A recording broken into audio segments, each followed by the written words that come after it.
Graphs of other trig functions. We've been studying the graphs of sine and cosine, but the other 4 trig functions, as well as inverses, also have graphs. This video will just be showing you the parent graphs of these other trig functions. We won't be stretching, shrinking, or moving them. And so the scale for all of these graphs, which will just be the parent graphs, is the parent graph scale, which is pi over 2, pi, 3 pi over 2, and 2 pi, and then of course the negatives of those.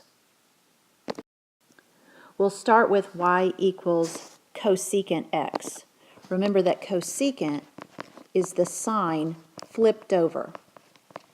So to use as a guide, we'll first draw the parent graph for sine. And we'll have the parent graph scale.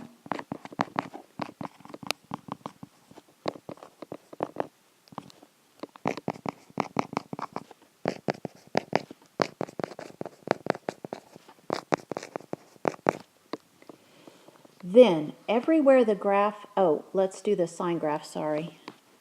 The parent graph goes up to +1 down to -1.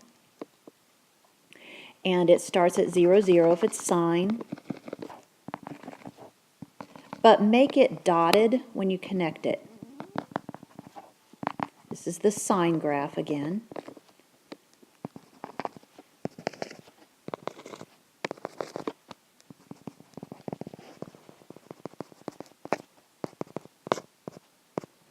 And everywhere it crosses the x-axis, that's where sine is 0. So when you do cosecant, and it's the flipped over of sine, when you try to flip over 0, you're trying to divide by 0, which can't be done. So everywhere the sine graph crosses the x-axis, we're going to draw a vertical asymptote, saying that the cosecant graph is not allowed to be these values because it would be making a situation where we were trying to divide by 0. And then the cosecant is the flipped over of the sine, so we're just going to flip over all the hills and valleys.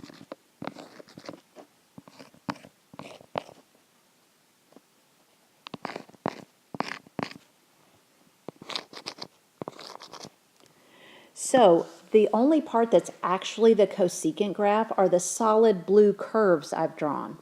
The asymptotes, the dotted sine graph, those are guides and we have to have those. But those are not the actual cosecant graph. The cosecant are all of the little curves that I have drawn solid blue. The process is used to draw the secant graph. The secant is the cosine flipped over. So we'll start by drawing a cosine graph, same scale.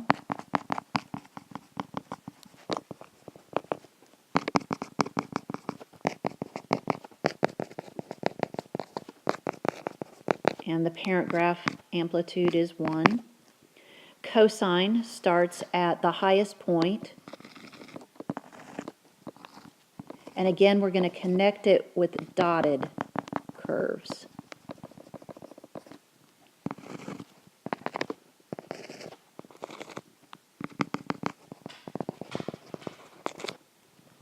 Just like the sine graph, everywhere the cosine crosses the x-axis is where the cosine is 0. Flipping 0 makes us try to divide by 0, which is not allowed. So everywhere it crosses the x-axis, we have a vertical asymptote. The secant graph is not allowed to equal these values.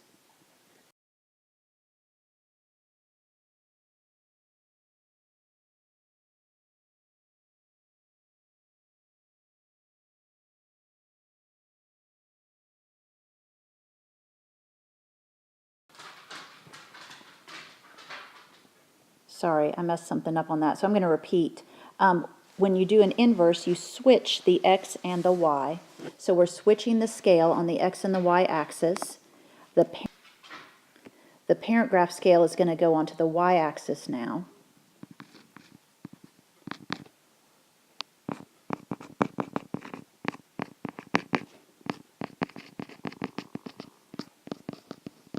And And what we normally have on the y-axis for the parent graph is 1 and -1, so now that goes on the x-axis. So, since this is a sine graph, it still will pass through 0, 0. And on the normal parent graph for the sine, when you're at pi over 2, your matching y value is 1. You have a dot at pi over 2, comma 1. Now that's going to reverse, and we'll have a dot at 1, comma pi over 2. So right here, and then it's going to cross, go down to -1, and cross again. Then on the other side, the curve continues.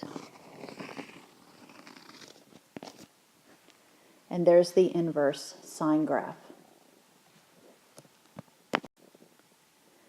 For inverse cosine, scale still swapped.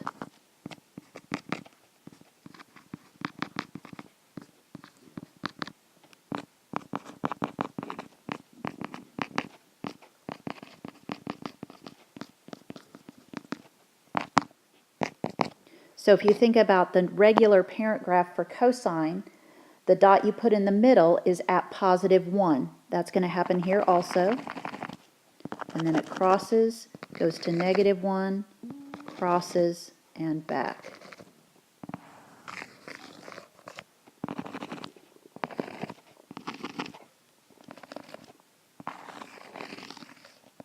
So there's the graph of inverse cosine. And finally, the graph for inverse tangent.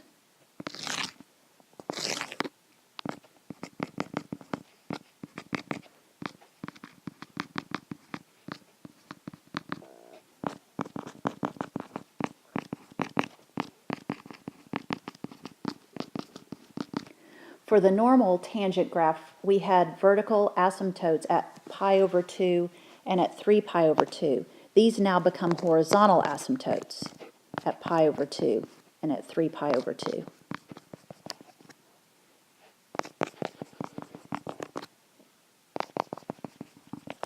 And it will cross the y-axis everywhere we didn't have a dotted line. And then the curves look like this.